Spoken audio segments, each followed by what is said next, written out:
제목은 Better Trust입니다. 여러분 어린 시절에 이제 친구들과 약속할 때 우리가 입버릇처럼 좀 했던 말 혹시 기억하세요? 지금 생각해보면 되게 엉뚱한데 아마 지금 좀 말하기 어려운 단어들이 생각날 수 있는데 주로 좀 엄마를 걸고 맹세를 많이 했던 것 같아요. 생각해보면 되게 이상한데 아무튼 엄마를 좀 계속 걸었어요. 모든 약속에. 아 진짜 우리 엄마 걸고 약속해. 아 진짜 엄마 걸고 맹세한다. 아, 약속하는데 왜 엄마를 걸까요? 제가 가만히 생각을 해봤는데 아마도 어린아이에게 엄마라는 존재는 자신의 세상에서 가장 크고 절대적인 존재이기 때문인 것 같아요. 그래서 나에게 가장 큰 존재, 나보다 더 믿고 신뢰할 만한 사실 그런 대상이 엄마이기에 내 이름 석자는 사실 뭐가 없지만 엄마 이름을 걸고 뭔가 엄마 이름을 걸어서라도 내가 지금 하는 약속이 얼마나 진실한지를 보여주고 싶었던 것이 아닐까 생각이 들어요. 만약에 오늘 여러분들에게 삼성의 오너 이재용 회장님이 딱 와가지고 갑자기 여러분에게 제가 1년 뒤 삼성 주식의 절반을 주겠습니다. 근데 이거는 제 이름을 걸고 하는 약속입니다 라고 한다면 미쳤다 진짜. 이 새성전 난리 나지. 이제 새성전 끝났고 이제 뭐 내 인생 꽃길 폈고 벌써 막 그런 상상들이 막 펼쳐지지 않습니까? 왜냐하면 한국에서 이재용 이름이라는 그 세 글자 그 주는 그 무게감, 그 이름 석자만으로도 보증수표가 되고 또 미래를 완벽하게 보장해 주는 것과 다름없는 그 신뢰 그 자체 아닙니까? 그런데 오늘 히브리서 6장에 보니까 13절과 14절에 이런 말씀이 하나 나옵니다. 우리 함께 같이 읽어볼게요. 시작. 하나님이 아브라함에게 약속하실 때 가리켜 맹세할 자가 자기보다 더 큰 이가 없으므로 자기를 가리켜 맹세하여 이르시되 내가 반드시 너에게 복주고 복주며 너를 번성하게 하고 번성하게 하리라 하셨더니. 아멘. 이 장면은 이 땅을 창조하신 하나님께서 직접 자신의 존재와 자신의 이름을 걸어서 아브라함에게 내가 너에게 축복할게 라고 약속하시는 장면입니다. 여러분 창조주 하나님이 자신의 이름을 걸고 맹세한다, 약속한다? 진짜 사실은 대박인 상황 아닙니까 이거? 그런데 여러분 이 약속은 지금 아브라함에게만 하신 약속이 아닙니다. 이 메시지를 듣고 있는 저와 여러분 모두에게 하신 하나님의 축복의 언약의 메시지입니다. 그런데 여러분 이 약속을 얼마나 여러분들은 신뢰하고 계십니까? 이재용 회장이 하는 그 약속은 뭔가 막 피부에 와닿을 정도로 막 이미 말만 들어도 막 꿈이 그려지고 막 소망이 막 생기는 그렇게 가져다 주는데 이 땅을 창조하신 만물의 창조주가 오늘 여러분에게 하신 이 약속의 메시지를 여러분들은 사실 얼마나 믿음으로 취하고 계십니까? 우리가 히브리서 시리즈 첫 시간에 이제 목사님의 말씀을 통해 우리가 배웠지만 당시 그들의 상황과 환경이 어땠습니까? 유대교에서 이제 기독교로 개종한 사람들에게 엄청난 핍박이 있었죠. 그래서 박해와 뭐 사회적 소외감 등 뭐 말할 수 없는 어려움들이 사실은 그들의 삶 가운데 있었습니다. 그러다 보니까 그들 안에는 이 신앙에 대한 또 심지어 하나님에 대한 그런 존재론적 막 질문들까지 막 일어나기 시작했습니다. 하나님 진짜 살아계시는 거 맞아? 아니 살아계시다면 왜 이런 시간을 주시는 거야? 예수님 진짜 다시 오시는 거 맞아? 금방 오신다고 했는데 그거 맞는 거야? 대체 이 삶 언제까지 우리가 이렇게 지속하며 살아야 하지? 그러니까 그들의 삶에는 우리가 상상할 수조차 없었던 박해와 생존의 위협이 있었기 때문에 이제 그러다 보니까 이제 그들 안에는 하나님이 주신 소망과 약속에 대한 어떤 믿음이 좀 흔들리기 시작했습니다. 이러한 그들에게 오늘 히브리서 기자는 이렇게 이야기합니다. 여러분 더 나은 그분이 누구이신지를 알 때, 더 나은 분이 누구신지를 알 때 우리는 그분을 신뢰할 수 있게 되고 그래야 오래 참을 수 있습니다. 그래야 믿음으로 갈 수 있습니다. 이 믿음의 조상인 아브라함도 이 길을 걸었고 예수 그리스도께서 확정하신 완성하신 확정된 승리의 길입니다. 아멘. 사랑하는 여러분, 저와 여러분들의 삶에도 사실 하나님께서 여러분 각자에게 주신 수많은 언약의 약속들이 분명히 있을 것입니다. 매주 주일 예배 때마다 또 나의 삶을 향한, 가정을 향한, 미래를 향한 주님의 수많은 약속의 메시지, 또 우리가 평일에 하는 진짜 큐티, 또 그 30분의 리바이벌의 시간을 통해서 주신, 또 각자에게 주신 레마의 말씀들, 주변의 또 뭐 관계와 여러 수많은 상황들을 통해서 하나님이 우리에게 주신 약속들이 사실 분명히 있을 것입니다. 그런데 현실이라는 딱 벽이 우리 앞에 딱 놓여졌을 때, 딱 되어지지 않는 상황 앞에 우리가 마주섰을 때 마치 그 약속이 거짓말인 것처럼, 심지어 그 약속이 사실은 나를 향한 약속은 아니었던 것 같은데 이렇게 느껴질 때가 있진 않으신가요? 아니면 더 나아가서 여러분들의 삶에 아니 하나님이 살아계신지에 대한 그런 존재론적 질문들까지 혹시 던지고 있진 않으신가요?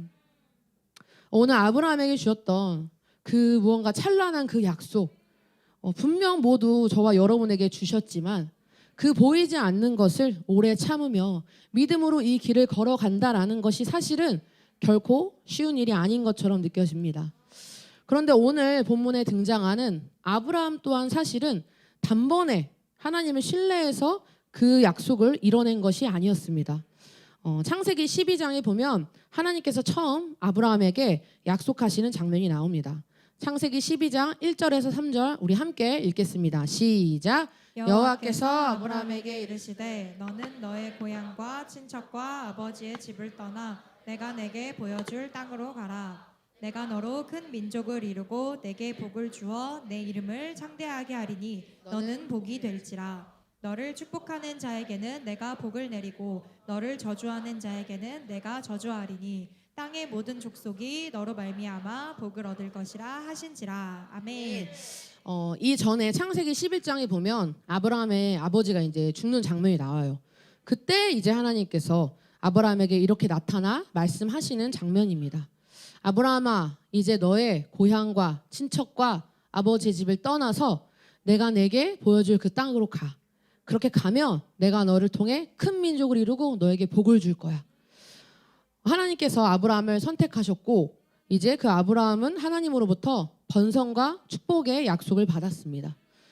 그런데 그 약속에는 조건이 하나 필요했습니다. 자신이 살고 있었던 그 고향 땅을 떠나야만 했습니다.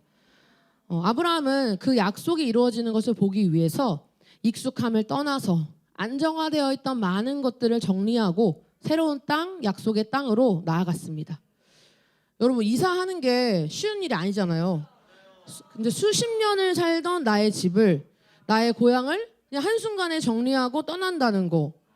그 당시는 미니멀 라이프 이런 게 없거든요. 완전 맥시멀 라이프잖아요. 뭐 양, 가축, 가족도 엄청 많고 막 이런 거를 막 대거 이끌고 다 이제 아브라함 이동해야 됐습니다. 그러니까 막 지금으로 따지면 우리 삶에 엄청 대가족이 살던 막 할머니 할아버지부터 막 손주 다 살던 그 집에 수백 마리의 막 반려견도 같이 사는 그 집을 갑자기 어느 날 하루아침에 이제 이사해야 되는, 가본 적 없는 고향을 떠나서 가본 적 없는 곳을 이사 가야 하는 막 그런 상황이죠, 말 그대로. 그러니까 모험이고 무모한 도전입니다. 그리고 심지어 아브라함이 그 약속을 받았던, 하나님으로부터 약속을 받았던 나이가 75세였어요. 노년의 나이였죠, 사실은. 그러니까 이미 많은 것들이 정착되었어야 할 나이고 또 새로운 걸 시도하기에는 조금 늦은 감이 없잖아 있는 그런 나이였어요. 그러나 아브라함이 믿음의 조상이라고 불릴 수 있는 이유는 그는 자신이 처한 상황과 환경보다 하나님의 말씀, 자신에게 하신 그 하나님의 말씀을 더 중요하게 여겼습니다. 그리고 그는 그 약속의 말씀을 붙들고 본토 친척 아비 집을 떠나서 새로운 땅으로의 여정을 시작했습니다. 자, 그럼 이제 한국인이 가장 좋아하는 전개, 무언가 딱 이제 바로 딱 이제 새로운 드라마틱한 일이 무언가 일어나야 되지 않겠습니까? 아니, 하나님이 하신 약속이잖아요. 이 땅을 창조하신 분이 아브라함에게 이러한 약속을 주셨는데 무언가 바로 일이 일어나야 하는데, 근데 아무 일도 일어나지 않았다는 거예요. 심지어 더 어려운 상황들이 아브라함에게 펼쳐지기 시작합니다. 물론 지금 우리야 이 아브라함의 이야기의 결말을 성경을 통해 너무 잘 알고 있죠. 약속하신 대로 하나님은 실제로 이삭이라는 자녀를 아브라함에게 주셨고 자녀의 자녀를 거쳐서 어마어마한 이스라엘 민족이 탄생하게 됩니다. 그러나 여러분, 그 약속이 이루어지기까지 사실 얼마의 시간이 소요되었는지 아시나요? 무려 25년입니다. 25년. 2달도 아니고 2년도 아니고 여러분 25년이 걸렸습니다. 아브라함이 처음 하나님으로부터 약속을 받았던 나이가 75세였고 그 약속은 25년이 지나 아브라함이 100세가 되어서야 이제 이루어지게 됩니다. 우리 인스타 영상 보다가 잠깐만 멈춰도 약간 짜증나잖아요. 못 참는데 아브라함은 25년을 참은 거예요. 25년을. 그리고 좀 전에 이야기했지만 그 25년이 행복했던 25년만은 아니었어요. 엄청 쉽지 않은 삶의 많은 일들의 연속이 아브라함의 삶 가운데 일어납니다. 이처럼 하나님은 약속하셨지만 그 약속은 바로 이루어지지 않는다라는 것입니다. 히브리서 6장 15절에 또 오늘 이렇게 이야기합니다. 그리하여 아브라함은 오래 참음 끝에 그 약속을 받았다. 이처럼 약속이라는 것은 반드시 사실은 오래 참음이 필요합니다. 아직 이루어지지 않는 것을 믿는 시간, 인내의 시간. 오늘 하나님이 오늘 아브라함에게 하신 약속도 인내의 시간 그리고 기다림의 시간이 필요했습니다. 야고보서 1장 3절에 4절에 이런 말씀이 나옵니다. 함께 읽겠습니다. 시작. 이는 너희 믿음의 시련이 인내를 만들어내는 줄 너희가 알미라. 인내를 온전히 이루라. 이는 너희로 온전하고 구비하여 조금도 부족함이 없게 하려 함이라. 아멘. 여러분 이처럼 믿음의 과정에는 인내가 있습니다. 또한 시험도 있습니다. 믿음으로 이것을 받기 위해서는 반드시 시험을 견뎌야 하고 오래 참아야 하고 어떠한 상황 속에서도 약속을 붙들어야만 합니다. 그래야 축복은 얻을 수 있습니다. 저는 2020년에 결혼해서 어느덧 이제 7년차 부부 생활을 하고 있거든요. 제가 처음에 남편을 만났던 나이가 23살이었어요. 처음 연애를 시작했던 나이가.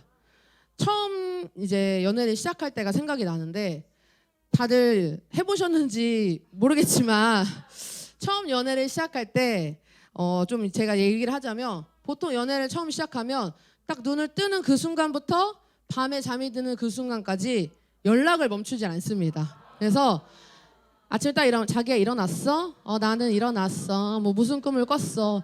지금 씻고 이제 뭐 밖에 지하철 타러 왔어. 오늘 점심은 뭐 먹어? 나 김치찌개 먹고 있어. 너는? 그러니까 이런 별 소리를 사실은 그냥 계속 하루 종일 이제 주거니 받거니 하는 거예요. 왜 그럴까요? 그러니까 서로를 뭔가 불안하게 하지 않기 위한 매너이기도 하지만 사실은 더 정확히 말하면 상대방이 아직 어떤 사람인지에 대한 그 데이터가 내 안에 없기 때문입니다. 그래서 믿고 싶지만 그 사람을 아직 100% 믿어지지 않으니 끊임없이 확인하고 싶은 마음이 사실은 있는 거죠.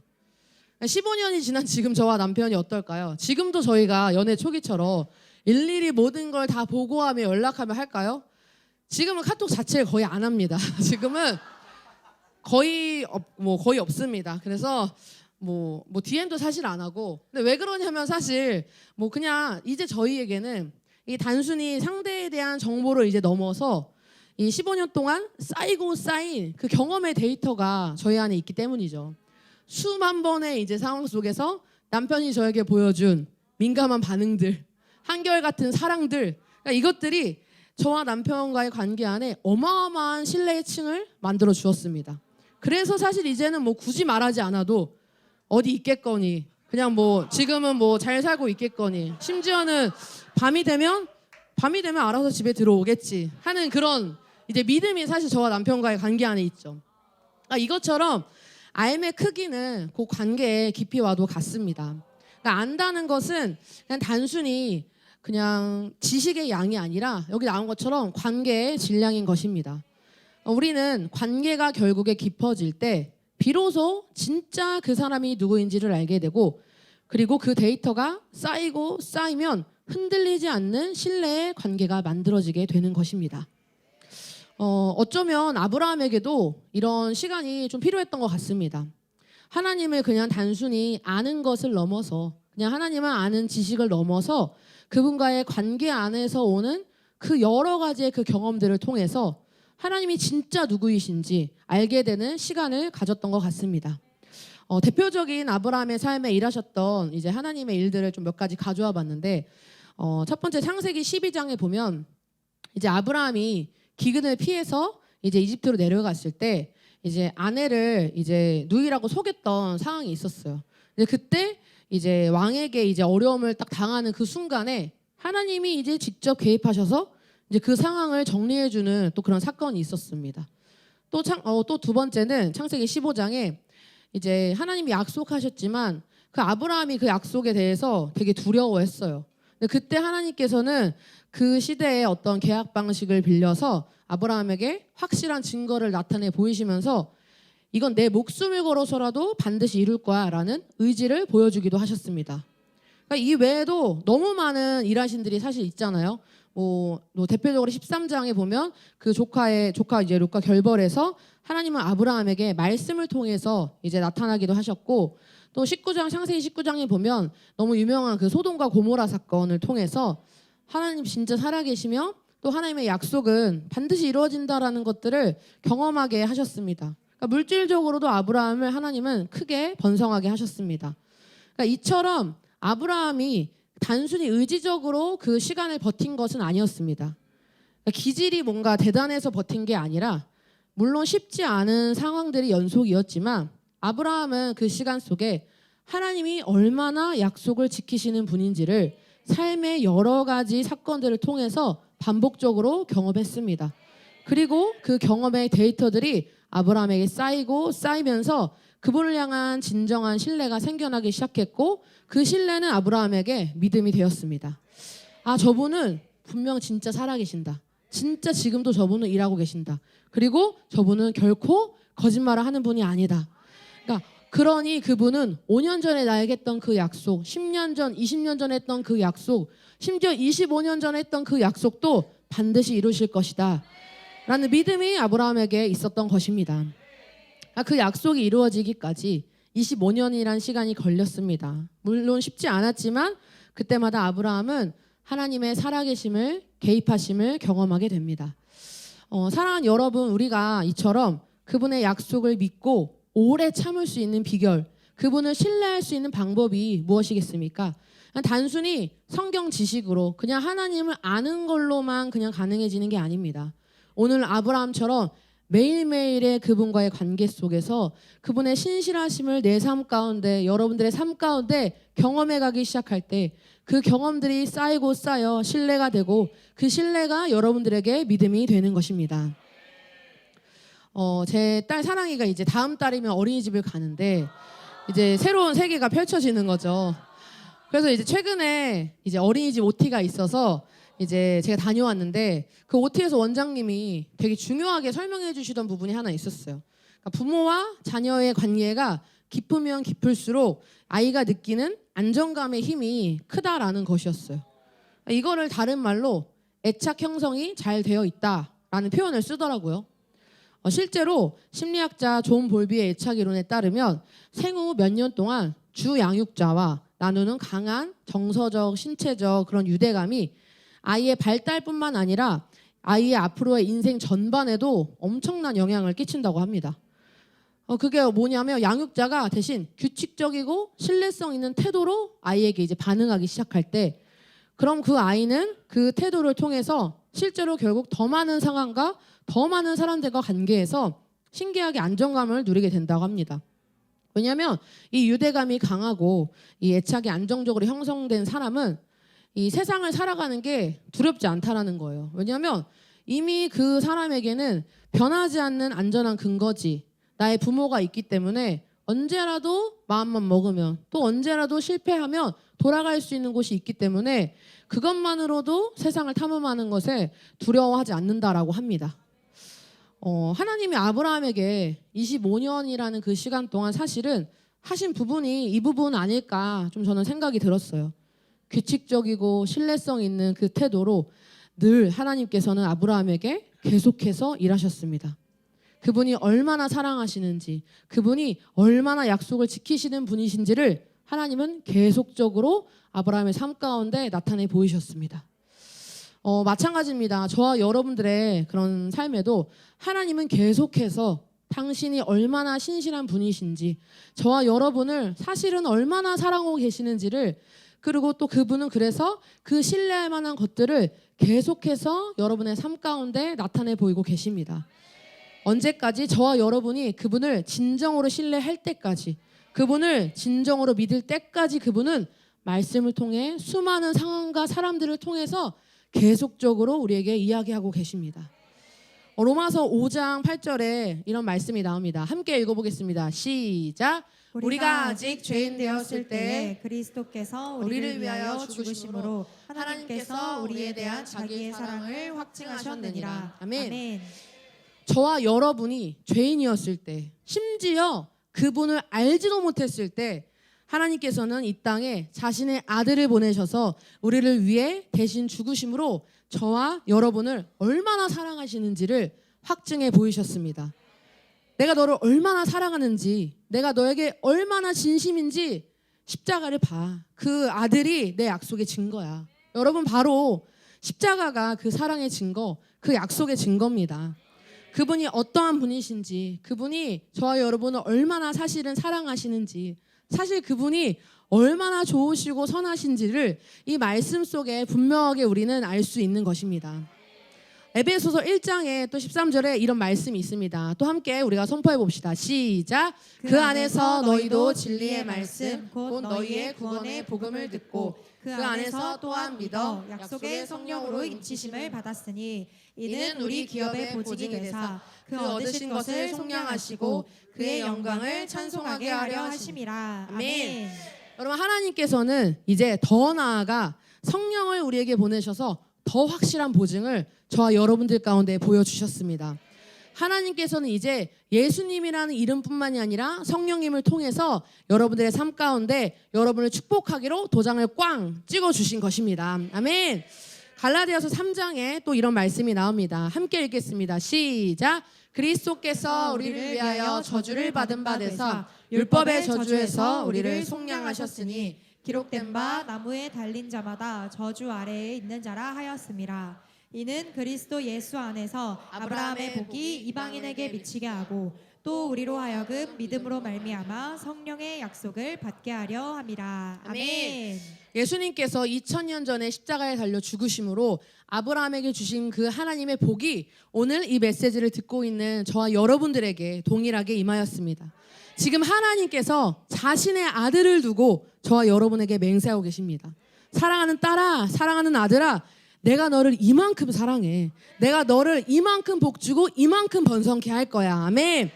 그래서 오늘 히브리서 본문 6장 17절에 이런 말씀이 나옵니다. 하나님은 약속을 기업으로 받은 자들에게 그 뜻이 변하지 아니함을 충분히 나타내시려고 그 일을 맹세로 보증하셨다.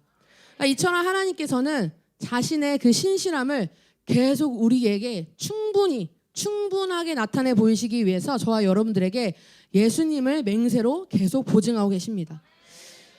이처럼 결국에 저와 여러분들의 삶에 그분이 누군지를 알 때 그분의 한결같은 사랑, 그 십자가 사랑을 경험해 가기 시작할 때 그것을 결국 경험한 만큼 우리는 주님께서 주신 그 약속을 끝까지 붙들고 갈 수 있는 것입니다. 아는 만큼, 결국 경험한 만큼 우리도 신실하게 갈 수 있는 것이죠. 그래서 오늘 히브리서 기자가 이야기하는 결론입니다. 그러한 사람들은 19절, 20절에 이와 같은 삶을 살게 됩니다. 우리 함께 믿음으로 함께 선포해 봅시다. 시작. 우리가 이 소망을 가지고 있는 것은 영혼의 닭 같아서 튼튼하고 견고하여 휘장 안에 들어가나니 그리로 앞서가신 예수께서 멜기세덱의 반차를 따라 영원히 대제사장이 되어 우리를 위하여 들어가셨느니라. 아멘. 여러분, 그 배에 있어서 닻은 어떤 의미일까요? 아무리 거센 풍랑이 이제 몰아쳐도 닻을 내리기만 하면 그 배는 결코 파도에 떠밀려 가지 않습니다. 비바람이 몰아쳐도 그 큰 배는 묵묵히 그 자리를 버티고 서 있습니다. 이처럼 우리 인생에 폭풍우가 몰아쳐 와도 하나님이 우리에게 주신 그 언약과 그 약속이 저와 여러분들의 삶에 단단한 닻이 되어줄 때 우리는 결코 휩쓸려 가지 않을 것입니다. 정말 오늘의 메시지가 여러분들의 삶에 다시 한번 분명하게 닻을 내리게 하는 시간이 되기를 축복합니다. 여러분, 지금 어떤 삶을 살고 계십니까? 제가 물론 여러분들의 상황과 삶을 다 알지 못합니다.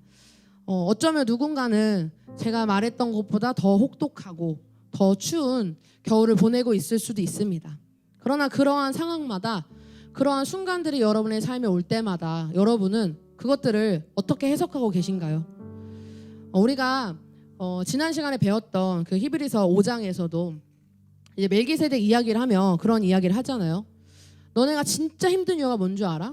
상황 때문이 아니다. 사실은 사람 때문이 아니다. 왜냐하면 사실은 너네가 예수님 모르기 때문에 힘든 거야. 이제 초보를 벗고 얘들아 제발 선생이 돼. 이런 이야기를 히브리서 기자가 하는데 결국 믿음과 인내는 언제 나오냐? 그분을 분명히 알게 되면 상황과 환경을 이겨내는 믿음이 나오고 그 믿음은 인내를 만들어내는 줄 믿습니다.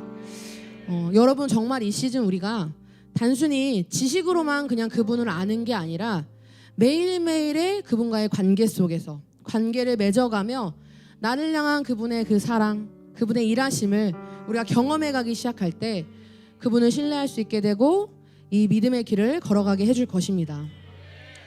하나님께서 오늘도 저와 여러분을 얼마나 사랑하시는지 그 사랑을 증명하기 위해서 계속 애쓰고 계속 일하고 계십니다. 그래서 오늘도 우리를 향한 자신의 사랑을 말씀을 통해 상황을 통해 사람을 통해 여러 가지의 환경들을 통해서 말씀해 주고 계십니다. 내가 너를 진짜 이만큼 사랑해.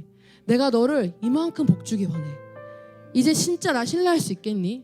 이제는 진짜 나 믿을 수 있겠어? 내가 약속의 증거로 내 아들을 보냈다니까? 너가 정말 이제 나를 신뢰했으면 좋겠어. 하나님 이 말씀을 오늘 저와 여러분들에게 매일매일의 삶 가운데 계속적으로 이야기하고 계십니다.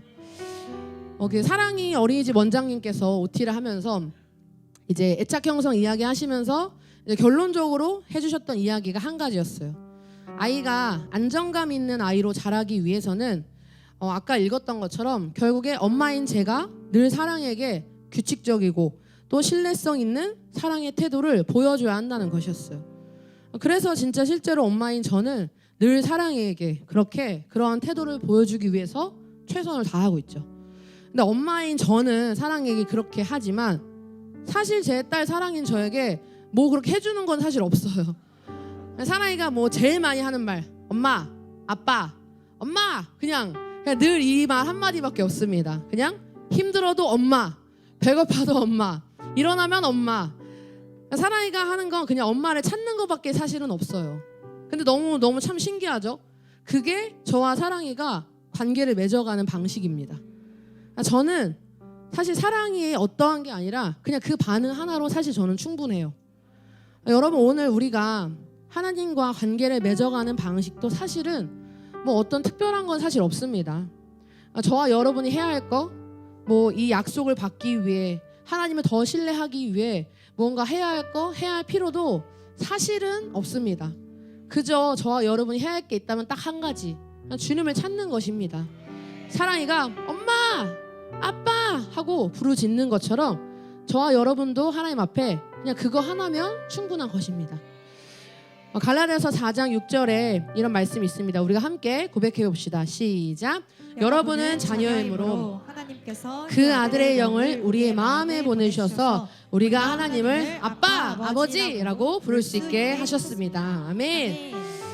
오늘도 그분은 저와 여러분에게 말씀을 통해 삶에서의 수많은 일하심들을 통해서 자신의 사랑을 확증해 보이시지만 저와 여러분이 해야 할 것은 바로 이것과 같이 그냥 어린아이와 같이 그냥 주님을 찾는 것입니다. 아빠, 아버지라고 그냥 부르짖기만 해도 되는 것이죠. 그냥 그렇게 관계 맺으며 하나님을 알아가기만 하면 되는 것입니다. 그렇다면 그렇게 되면 하나님께서 여기 나온 것처럼 그 아들의 영, 성령을 저와 여러분 가운데 보내셔서 한 걸음 한 걸음 더 그 일들을 가능하게 하실 것입니다. 오늘도 하나님께서는 저와 여러분과 눈 마주치기 원하고 또 여러분을 만나기 원하십니다. 이번 한 주 부디 여러분들의 삶에 정말 아빠 아버지를 부르짖는 그 외침들이 일어나고 회복되는 시간 되길 축복합니다. 그 외침을 통해서 그 자리에서 예수님을 만나고 새로운 예수님을 경험하는 그 놀라운 일들이 여러분의 삶 가운데 일어나길 축복합니다. 그래서 이 믿음의 여정을 우리가 신뢰함으로 또 그렇게 걸어가 마침내 그 약속이 정말 실제가 되는 것을, 그 언약이 허상이 아니라 거짓말이 아니라 정말 나의 삶 가운데 실제가 되는 것을 경험해가는 뉴송 가족 되시길 축복합니다. 아멘. 우리가 이 시간 함께 일어나 주님 앞에 찬양하면서 우리가 좀 기도하는 시간 갖기 원합니다.